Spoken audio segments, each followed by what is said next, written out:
1971, Oren mengembangkan konsep keperawatan atau self-care. Terdapat 3 bentuk teori kemandirian. Yang pertama, teori self-care. Teori ini mengungkapkan hubungan antara tindakan untuk merawat diri dengan perkembangan fungsi individu.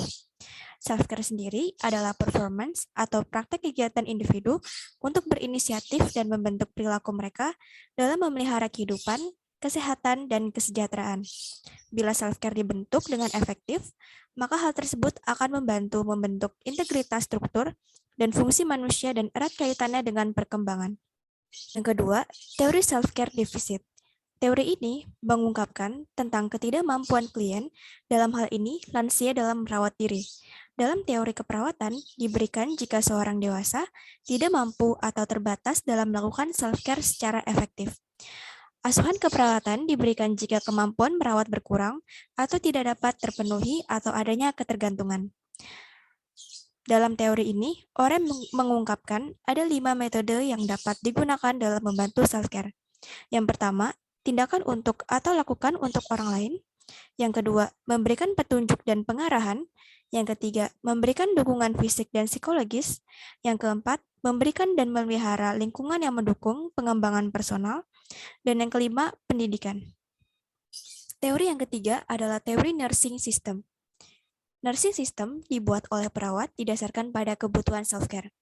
Oren mengidentifikasikan 3 klasifikasi dari nursing system, yaitu yang pertama, wholly compensatory system, di mana individu tidak dapat melakukan tindakan self-care. Yang kedua, partly compensatory system, perawat dan klien memiliki peran yang sama dalam melakukan tindakan self-care. Dan yang ketiga, supporting educative system.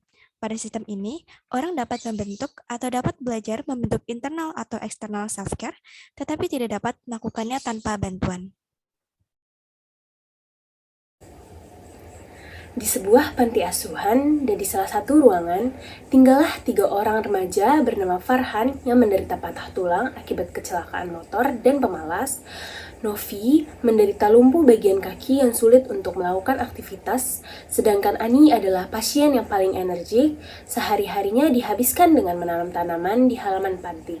Tetapi pasien inilah yang paling cuek dan tidak peduli dengan kondisi teman-temannya di dalam panti. Pagi yang cerah, perawat Nisa dan perawat Sonya telah sampai di panti asuhan dan menuju ruangan yang sudah ditunjuk. Assalamualaikum.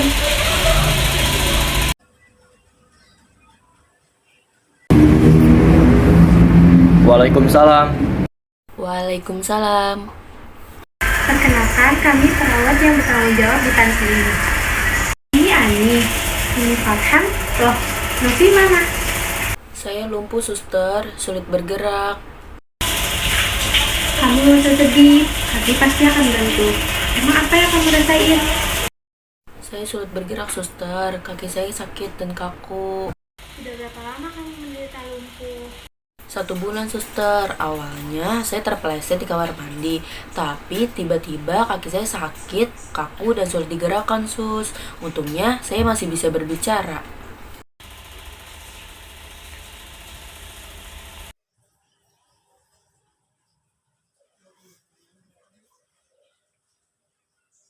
Di taman, perawat Sonya sedang berbincang dengan Farhan dan Ani.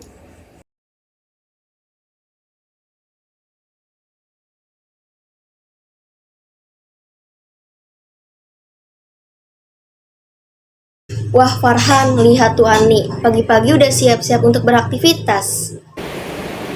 Iyalah suster, dia kan sehat. Saya aja kalau bergerak sulit. Memang apa yang kamu rasain? Kata dokter poliklinik panti, tulang kaki saya patah. Jadi saya sulit untuk beraktivitas. Ya iyalah sakit, malas pula bergerak. Saya harus membagi waktu untuk bekerja. Nanti kalau sudah terkumpul uangnya, bisa saya gunakan untuk keperluan tambahan saya. Bagi-bagi dong kalau punya duit. Ini kalau jajan aja sendiri, terus disembunyiin di kamar. Kelihatannya semua sibuk ya. Jadi siapa nih yang mau bersih-bersih panti? Terus yang mau mengambil makanan serta keperluan panti lainnya? Awalnya sih saya yang bersih-bersih, tapi udah setahun terakhir ini ada petugas kebersihan yang bersih-bersih. Tapi kan Yang dibersihkan cuma ruangan yang di depan aja tuh. Kalau kamar mah tanggung jawab masing-masing lah. Farhan itu malas, mandi aja malas, apalagi bersih-bersih, pura-pura sakit kakinya. Kalau Novi mah memang lumpuh, waktu itu jatuh di kamar mandi. Kami ngerti kondisi yang kalian rasakan, apalagi Novi. Jadi untuk awal pertemuan kali ini, boleh kami lihat kamar kalian? Besok sajalah, saya sibuk. Oh iya sus, ini kamar saya. Tiap hari saya bersihkan dan jendelanya saya buka kok. Perawat berkeliling melihat masing-masing kamar. Dengan berbagai cara, akhirnya Farhan bersedia menunjukkan kondisi kamarnya. Jendela tidak dibukakan, tempat tidur berantakan, dan bau tidak sedap.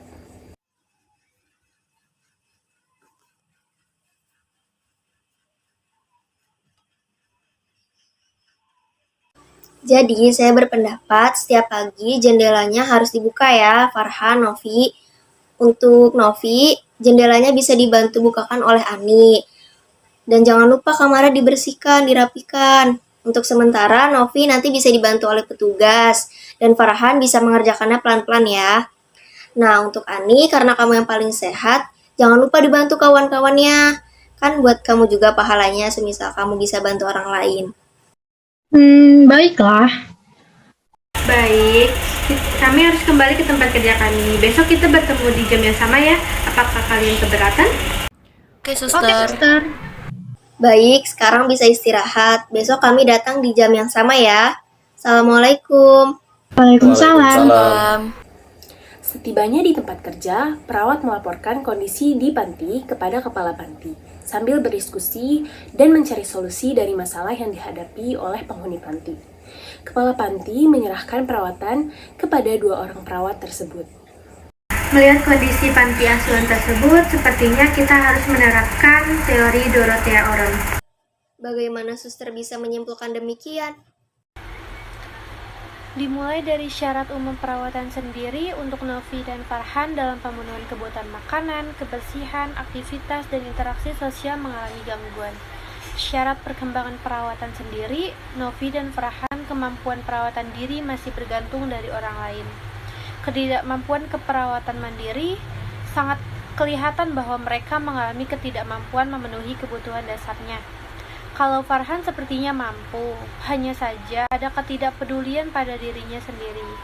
Nah, jadi perlu nih peran kita sebagai agen memberikan perawatan yang akan membantu dalam mengatasi penurunan kesehatan remaja di panti.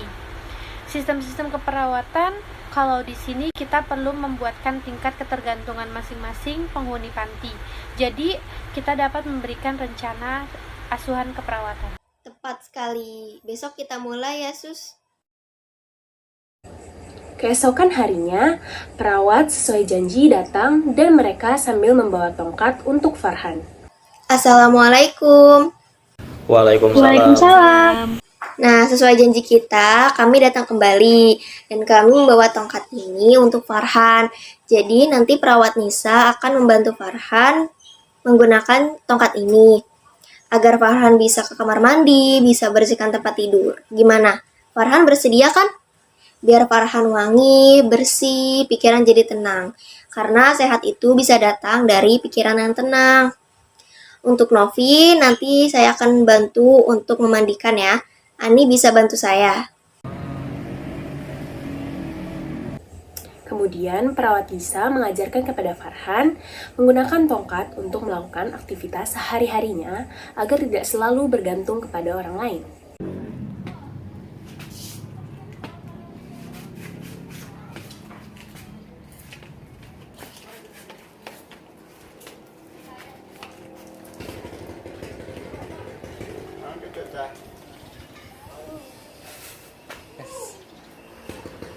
Alhamdulillah selesai. Sekarang saya akan bantu melenturkan sendi-sendi kamu ya.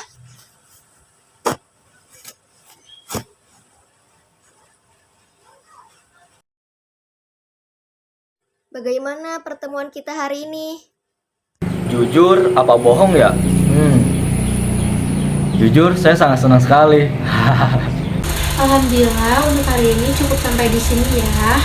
Besok kami akan kembali lagi, jangan bosan ya. Oh iya, Untuk Farhan, sebelum kami datang, kamarnya udah harus bersih.